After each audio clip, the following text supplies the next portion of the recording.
Ẹ̀kálẹ́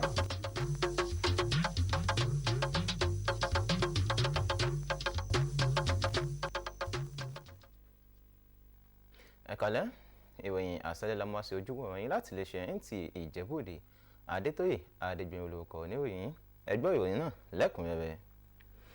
Àwọn onímọ̀ ní ẹ̀ka ètò ìlera ti ké gbàjarè sí ìjọba àpapọ̀ láti dín owó ìtọ́jú àrùn ìtọ̀ ṣúgà pẹ̀lú àwọn oògùn tí àwọn irinṣẹ́ ìṣàmójútó rẹ̀ láti lè bá dín ìnira àti àwọn ọmọ orílẹ̀-èdè yìí tí wọ́n ní irúfẹ́ àrùn náà kù. Wọ́n fi eléyìí léde nígbà ìpàgọ́ àwọn ọ̀dọ́ ìpínlẹ̀ Ògùn lórí gbígbógun ti àwọn ìtọ̀ ṣúgà ẹlẹ́ẹ̀karùn irú rẹ̀ tó wáyé ní ilé ìkórèpamọ́síkà ti Olúṣẹ́gun Ọbásanjọ́ nílùú Abẹ́òkúta. Yẹmi Dalímọ̀ ló jábọ̀ ìròyìn ẹgbẹ́ àtúpalẹ̀ ìròyìn náà síwájú sí.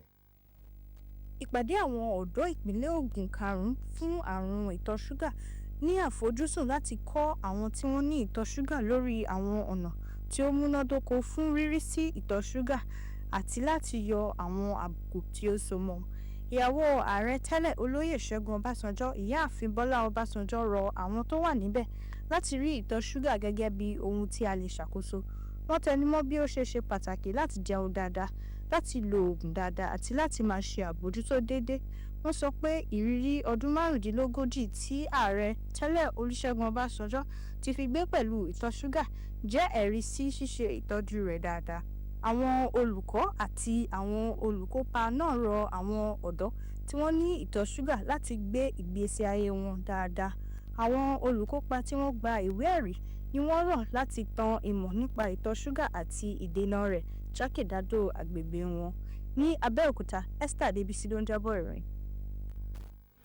Ìlànà ètò ìlera ti ìjọba àpapọ̀ ní àfojúsùn láti mú àdínkù bá ikú àwọn aláboyún àti ọlọ́mọ wẹ́wẹ́ tí ń so èṣòro bí ìyá ọlọ́mọ mẹ́ta arábìnrin Calista Badmus tó bí ìbẹta rẹ̀ ní ilé ìwòsàn gbogbo ti ìjọba ìpínlẹ̀ Ògùn tó wà ní ìlú Ìjẹ̀bú Òde ti fi ẹ̀mí ìmoore hàn sí ìjọba àpapọ̀ fún sísùgbà àti ìrànlọ́wọ́ tí wọ́n ṣe fún un. Fatima Azam bá wọn wà ní yàrá àwọn obìnrin arábìnrin Kẹ́mi Adésanyà nílé ìwòsàn náà. Ó sì jábọ̀ ìròyìn ẹgbẹ́ àtúpalẹ̀ ìròyìn náà látẹnu Michael Kadri. Ilé-iṣẹ́ amóhùnmáwòrán NTA ni ó ṣe àbẹ̀wò sí Yẹmí maternity ward ní ilé ìwòsàn gbogbogbò ti ìpínlẹ̀ Ògùn Ìjẹ̀bú Òde tí ó ṣàfihàn ìyá àbẹ́ta Calista Badmus pẹ̀lú àwọn ọmọ tuntun rẹ̀. Gbogbo wọn jẹ́ ọkùnrin tí ó wà láàyè pẹ̀lú àlàáfíà ara. Ó fi inú dídùn rẹ̀ hàn sí ìjọba ìpínlẹ̀ Ògùn àti àwọn òṣìṣẹ́ ètò ìlera tí ó wà ní ilé ìwòsàn náà.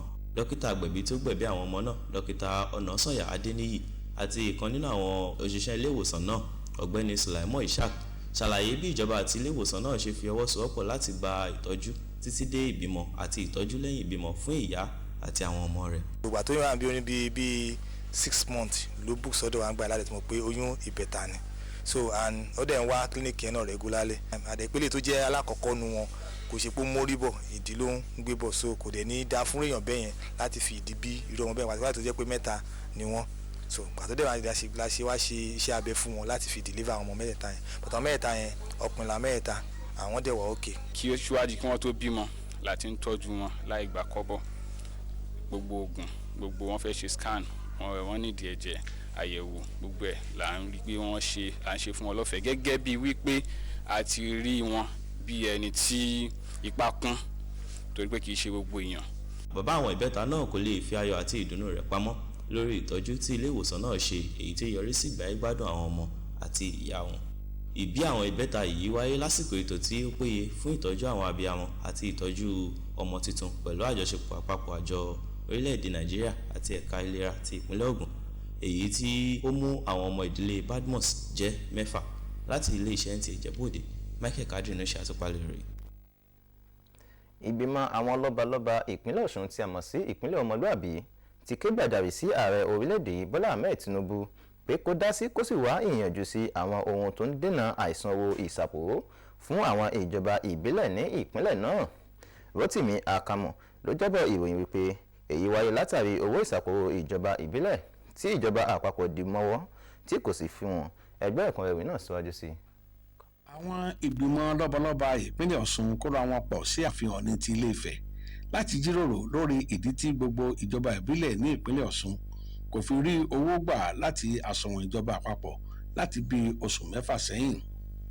Ọ̀ràngún ti Òkèlá Ọba Abọ́lárìn Adédọ̀kun tó ka ìwé àpẹnupọ̀ ní orúkọ gbogbo ọba ìpínlẹ̀ Ọ̀ṣun rọ ààrẹ Ahmed Tinubu láti dá sí ọ̀rọ̀ náà. àwa ń bẹ bàbá wa Bọ́lá Ahmed Tinubu kí wọ́n jọ kí wọ́n tètè láàrin à ń bẹ̀ wọ́n ni à ń rọ̀ wọ́n ni pé kí wọ́n jọ kí wọ́n wò ṣe nítorí àwọn ènìyàn wa tó ń jìyà ní ẹsẹ̀ kúkú. A mọ̀ pé látayébáyé ni gbọ́nmi sí omi ò tó ti máa ń wà láàrin àwọn ènìyàn, ṣùgbọ́n wọ́n á jókòó wọ́n á sọ̀rọ̀ náà ni fún àlàáfíà àwọn ènìyàn. Nǹkan tí àwọn olóyìnbó máa ń sọ ni pé ó bẹ́tà kájọ jọ ju pé ká wọ̀ lọ.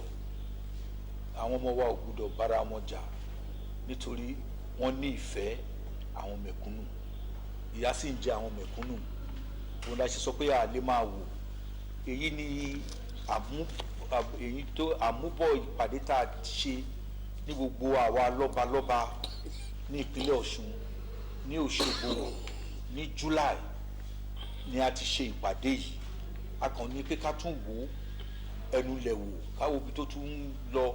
Làṣẹ́wákú sọ pé nǹkan tá a sọ ẹ̀bẹ̀ tá a bẹ̀ ní ìpàdé tí ó kọjá níbi tí gbogbo wa wà kí akókó wa fẹnu ẹ̀ jólẹ̀ pé kí bàbá wa ọlọ́lá wa president wa kí wọ́n wò ṣe fún wa pé kán jẹ́ kí àlàáfíà ìdàgbàsókè kí ó wà ní àwọn ìgbèríko wa.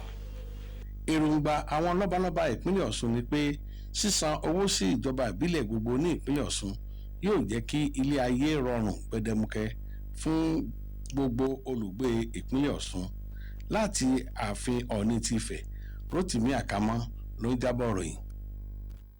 Àwọn àjọ tó ń ṣàmójútó ọ̀rọ̀ omi ní orílẹ̀-èdè yìí ń ṣiṣẹ́ wọn bí iṣẹ́ láti lè máa mọ ipò omi tó wà nínú àwọn adágún omi pẹ̀lú àwọn òkun ńlá jákèjádò orílẹ̀-èdè. Àjọ náà tún ti darapọ̀ mọ́ àwọn àjọ aládàáṣiṣẹ́ àti àwọn àjọ tí kò rọ̀gbọ̀kúlé ìjọba láti gbìyànjú sí dídènà àjálù omíyalé àgbàrá ṣọ́ọ̀bù. Musa Babaliu ló jábọ̀ ìròyìn náà. Ìròyìn wa fún ti àṣálẹ́ òní kò ní jù báyìí lọ. Adétóyè Adébíyì olórúkọ oníròyìn títí dọ̀là ó dàbọ̀.